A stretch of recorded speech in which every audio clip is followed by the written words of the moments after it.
বিস্তারিত জানাতে পটুয়াখালীর মহিপুর মৎস্য বন্দরে আছেন সহকর্মী শিকদার হোসেন জাবির। সরাসরি যাচ্ছি তার কাছে। দীর্ঘ ২২ দিনের অপেক্ষার প্রহর শেষ।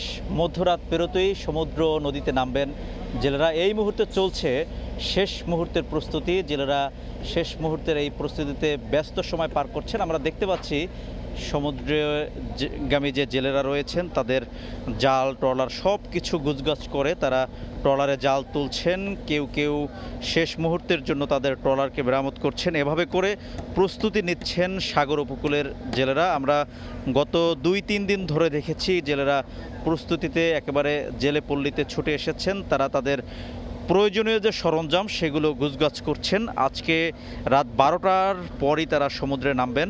অর্থাৎ মা ইলিশ রক্ষায় ২২ দিনের সরকার যে নিষেধাজ্ঞা দিয়েছিল সেই নিষেধাজ্ঞার জন্য তারা দীর্ঘ সময় কর্মবিরতিতে ছিল, ঘরে বসেছিল। সেজন্য তারা এখন আবার যেহেতু অবরোধ শেষ হচ্ছে তারা সমুদ্রে নামবেন, সে লক্ষ্যেই কিন্তু তাদের এই প্রস্তুতি।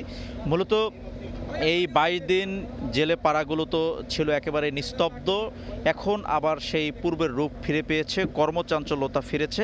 আমরা জেলেদের সঙ্গে কথা বলেছি। জেলেরা জানিয়েছেন দীর্ঘ সময় যেহেতু সমুদ্রে নদীতে মাছ শিকার বন্ধ ছিল, সে কারণে কিন্তু এবার নদীতে নামলে তারা ঝাঁকে ঝাঁকে রূপালী ইলিশ ধরা পড়বে সেই প্রত্যাশা করছেন। জেলেরা বলছেন যদি রূপালী ইলিশ ঝাঁকে ঝাঁকে ধরা পড়ে সেক্ষেত্রে তারা পেছনের ক্ষতি পুষিয়ে উঠতে পারবেন। আর যদি রূপালী ইলিশের দেখা না মিলে সেক্ষেত্রে কিন্তু তাদের আবারও সেই ভোগান্তি নেমে আসবে, সেই কথাই কিন্তু তারা বলেছেন। মৎস্য বিভাগের সঙ্গে কথা বলেছি, তারাও কিন্তু একই কথা জানিয়েছেন। তারা বলেছেন যে এখন এই সময়ে যদি জাটকা সংরক্ষণ করা যায় সেক্ষেত্রে আগামী দিনে ইলিশের উৎপাদন বৃদ্ধি পাবে, সে লক্ষ্যেই কিন্তু তারা কাজ করবেন, সেটিও তারা জানিয়েছেন। তো এতটুকুই ছিল আমার কাছে মহিপুর মৎস্য অবতরণ কেন্দ্র থেকে সবশেষ তথ্য।